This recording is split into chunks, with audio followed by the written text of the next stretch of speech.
Hey guys, you know what today is? It's Homebrew Wednesday. So today I just want to give you an update on my Hob Nobbin Porter.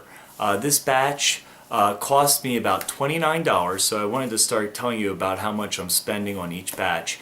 And the final alcohol ABV was 5.1. Let's hear it. Ooh, okay. That had a little pop to it. And the pour.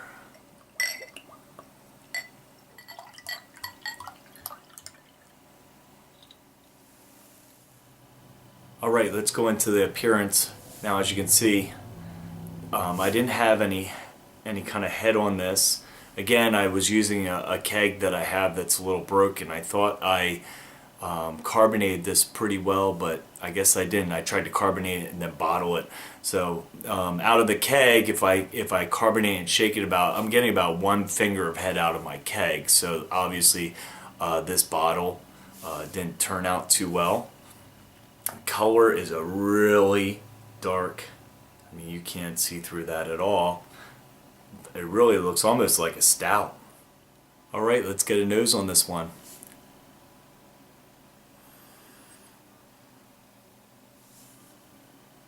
Okay, the first smell you get is a really burnt smell to it. Almost espresso-like. Little kind of soy sauce. Maybe a little bit of a dark chocolate. Alright, let's go in for the taste. Okay, it really starts with a little bit of a molasses toffee sweetness. But then it goes right into almost an espresso kind of oaky, flavor. The finish is, again, like that kind of a burnt, I use black patent malt, so it makes sense. It has kind of a burnt flavor to it.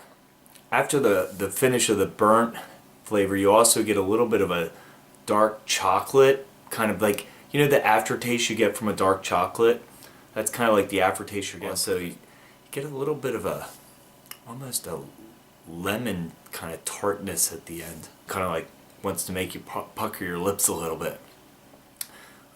As for the body, well, I'll tell you, this thing is really, I mean, this is definitely not just a regular brown porter. This is a robust porter. This is bordering on the edge of being stout. So the only thing I think that would keep it from being called a stout is actually the ABV's a little high, and my gravity readings were a little high.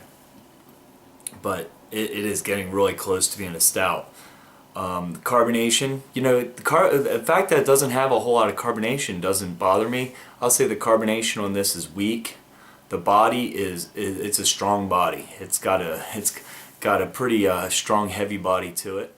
So my overall impression is it's a very robust, dry porter. You really have to, in order, I like this kind of flavor. In order to enjoy this, though, you need to really like kind of like that dark, burnt kind of flavor, which I do. Like the oaky, burnt kind of flavor.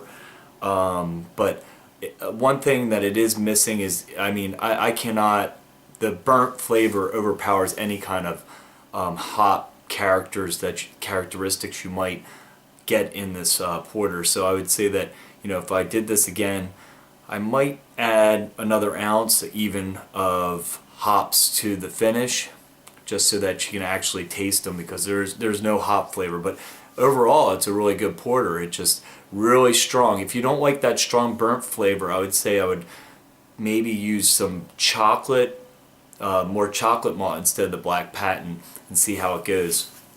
The pairings for this is definitely a red meat, ribeye, T-bone steak kind of pairing. I mean, this is just strong enough to be, it needs a really strong, powerful meat to go with it. So, well, that's my Hob Nobbin Porter. So I'm going to finish this up, guys, and we'll see you next Wednesday.